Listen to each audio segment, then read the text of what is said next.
Hello les amis, j'espère que vous allez bien. Alors aujourd'hui je vous retrouve avec une nouvelle vidéo. Je vous montre comment je fais mon bouillon de pâte de bœuf.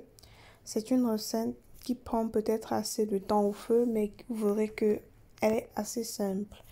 Donc voici les ingrédients, bon, du moins une partie des ingrédients. On aura besoin de pâte de bœuf là, que j'ai nettoyé et bien lavé. On aura besoin de feuilles de laurier, des herbes de Provence, du romarin, du messep, l'oignon, un demi-oignon découpé et les feuilles de persil et de céleri, du sel également. Donc on va venir verser notre viande dans la casserole et on va verser tout ce que je vous ai montré là. On va ajouter du sel et ensuite on va rajouter de l'eau. Donc il est question ici de pré-cuire la viande parce que c'est une viande qui prend assez de temps.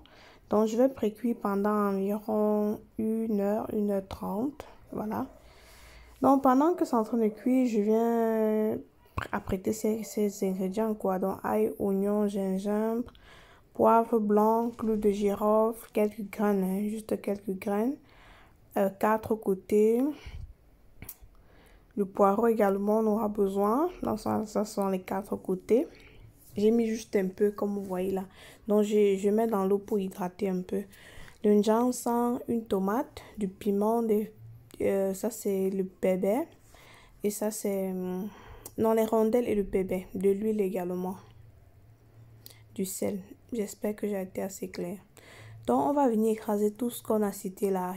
Ail, gingembre, poireau, céleri et toutes les épices, ginseng, clou de girofle, bébé, rondelle.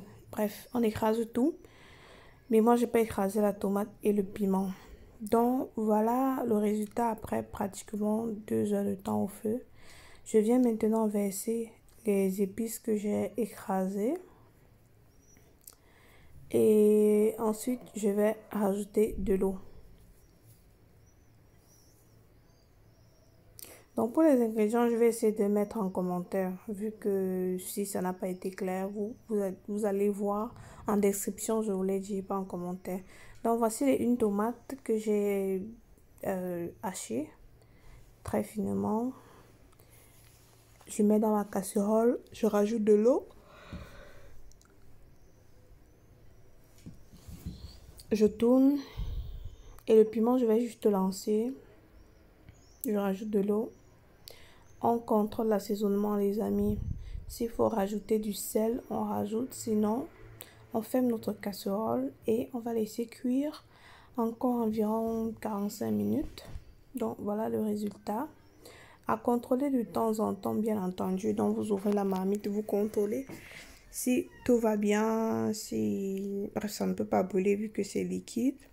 Personnellement, quand moi je fais mon bouillon, je n'aime pas quand il est trop liquide, quand c'est pratiquement comme de l'eau. J'aime quand c'est un peu épais là, légèrement. Donc, c'est pour ça que je vais laisser tarir un peu. Et on dit déjà à la fin, je vais venir apprêter les feuilles de persil, un peu d'oignon, de poireau et 2 feuilles de laurier comme vous voyez. Donc, je vais ajouter ça juste à la fin. Peut-être 15 minutes avant d'éteindre le feu.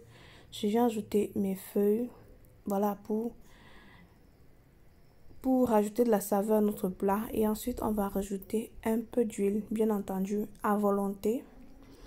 Et les amis, notre plat est pratiquement prêt. Vous voyez, elle n'est pas très... C'est pas comme l'eau en fait. Moi, j'aime quand c'est comme ça. Il faut tenir compte du fait que en refroidissant, ça va davantage se densifier quoi. Donc, tenez compte de ça. Donc, les amis, voilà, la vidéo tire à sa fin. Si tu as regardé jusqu'à ce niveau, n'hésite pas de me laisser un pouce en l'air. Ça m'aide vraiment à proposer la vidéo à d'autres personnes.